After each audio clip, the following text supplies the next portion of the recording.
Bien-aimés frères et sœurs, vous connaîtrez la vérité et la vérité vous affranchira. Ça, c'est pas moi qui le dis, c'est la Bible qui le dit. Mais moi, je vous dis mieux.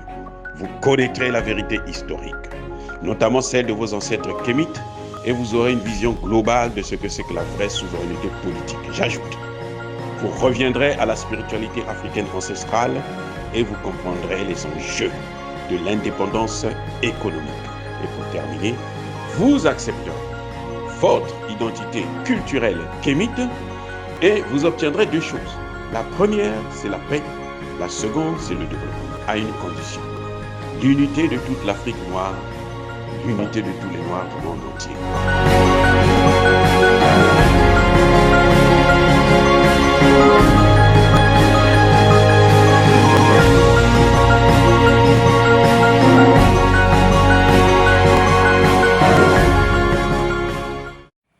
Otep à tous, bienvenue sur la chaîne des panafricanistes par essence, par conviction et par excellence. Celle des citoyens kémites par nécessité et obligation de combat. Nous sommes une chaîne qui n'est guidée que par nos ancêtres et rien que par les ancêtres qui appartiennent à l'égrégore du monde noir.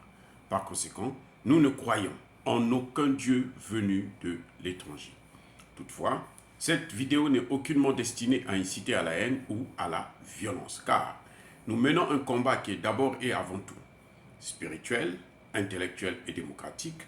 Ensuite, il est politique, géopolitique et géostratégique contre l'impérialisme, le colonialisme, le néocolonialisme et l'endocolonat, qui sont tous des crimes contre l'humanité. Nous menons ce combat sur la base du principe fondamental que nous avons hérité de nos ancêtres kémites, qui est celui de la Mahat, c'est-à-dire solidarité, vérité et justice. Vous êtes donc en droit de connaître la vérité et nous avons l'obligation de vous dire la vérité, rien que la vérité, afin que justice soit rendue au continent africain. Et ça, c'est notre modeste contribution dans cette noble lutte en faveur de la souveraineté, la dignité, la solidarité et l'unité africaine. Ça, c'est ce que nous appelons le panafricanisme. Bien-aimés frères et sœurs, je ne crois pas un seul instant que la Russie soit mêlée, ni de loin ni de près, de la situation au Tchad. Je pense plutôt que la Russie, contrairement aux pays occidentaux, n'est pas le problème, mais la solution. Pourquoi je dis ça? Vous avez le Tchad, c'est un pays qui est occupé, malgré les indépendances, depuis les années 60.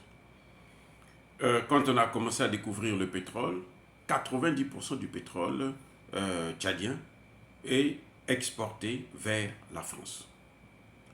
Donc la France a un intérêt particulier. Deuxième des choses, au Tchad, il y a une grande base, deux bases militaires françaises. Au Tchad, il y a eu l'opération Épervier qui avait commencé en 1986 et qui s'est terminée en 2014. Vous vous rendez compte, de 86 à 2014. Ça fait combien d'années? Prenez la calculatrice.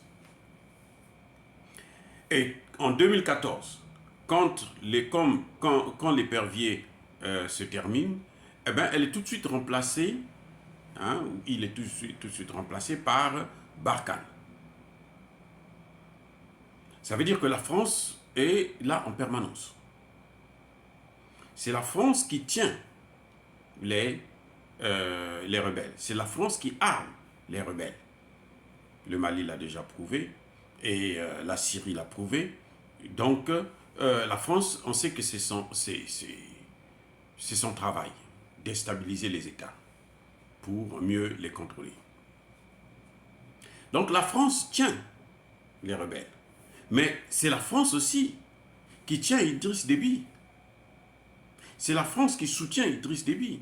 Tout le monde se souvient d'une France, d'Emmanuel Macron, qui est allé adouber Idriss Déby le fils après avoir tué le père. Donc, il tue le père et il prend le fils, il met là. Et il revient, il veut faire des leçons au Mali qu'il y a une mauvaise démocratie. Donc, et Idriss Déby et les rebelles sont soutenus par la France. Maintenant, quand on parle de l'opposition est incarnée par Succès Masra. Succès Masra, c'est l'homme des Américains.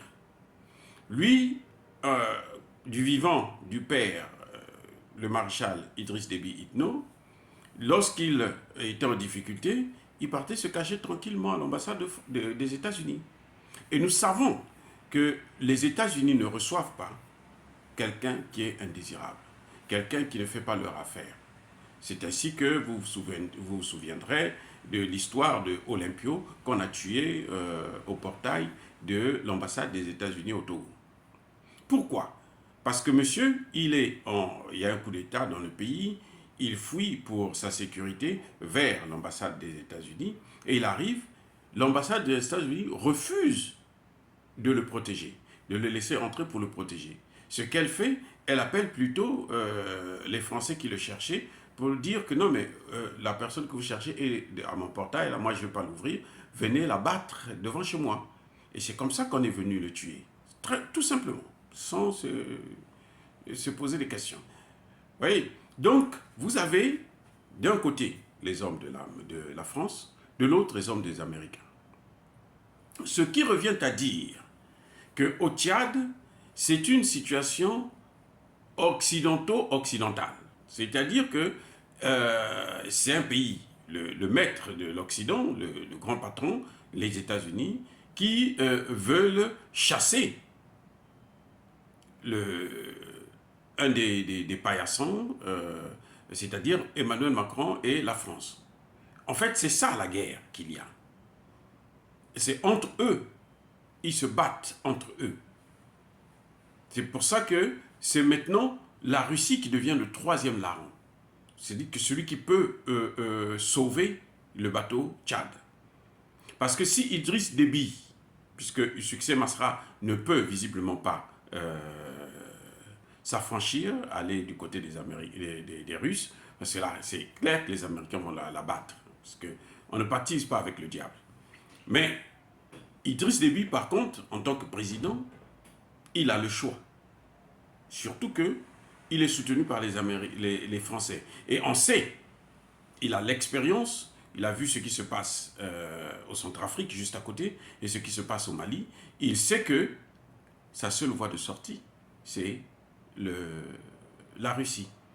C'est-à-dire que s'il veut vraiment pacifier le pays et reprendre le contrôle de la population, il n'a qu'à faire ce que la population demande, c'est-à-dire faire entrer les Russes, faire partir les Français pour laisser la place aux Russes. Et les Russes ne viennent pas avec une base militaire de toutes les façons. Les Russes vous donnent des armes et amènent des instructeurs qui vont vous aider, qui vont vous apprendre comment utiliser leurs armes. Et ça, c'est tout à fait normal. Donc, la solution, en fait, c'est la Russie. Le problème, c'est l'Occident. Voilà ce qui se passe au Tchad. Vous avez deux puissances occidentales, la plus grande et la moyenne, qui s'affrontent parce que les Américains veulent avoir des bases militaires partout. Ils ont une base déjà au Niger, ils veulent avoir une base au Sénégal. Ils seraient bien contents d'avoir une base au Tchad parce qu'à partir du Tchad, ils peuvent déstabiliser toute l'Afrique centrale et c'est ça l'enjeu. Maintenant, Idriss Déby, pour s'en sortir, il n'a besoin que de faire intervenir le troisième larron, c'est-à-dire Vladimir Poutine. Dire cela, c'est inciter à la haine ou à la violence? Non, je ne crois pas. Parce que je regarde sur les réseaux sociaux, des gens qui disent que dans la situation de Tchad, derrière, il y a la main de la Russie. Non, moi je ne pense pas du tout, je n'y crois pas du tout. Mais je pense seulement que la Russie est la solution. Et c'est cette vérité, cette démonstration que j'ai voulu partager avec vous. Mais entre-temps, je persiste et je signe. Soyez bénis par le Dieu des Kémites. Et que tous ceux qui persécutent les Africains, et notamment les panafricanistes, tous ceux qui pillent et déstabilisent l'Afrique, qu'ils puissent être punis, foudroyés, écrasés et maudits par le Dieu des Kémites et par nos ancêtres angélisés. J'ai dit et j'assume. Eux, ils marchent par la foi et non par la vue. Mais moi, je vous conseille vivement de marcher par la connaissance scientifique et historique, notamment celle de nos ancêtres kémites, par les 5 sens et par l'intelligence. À vous, Mapia.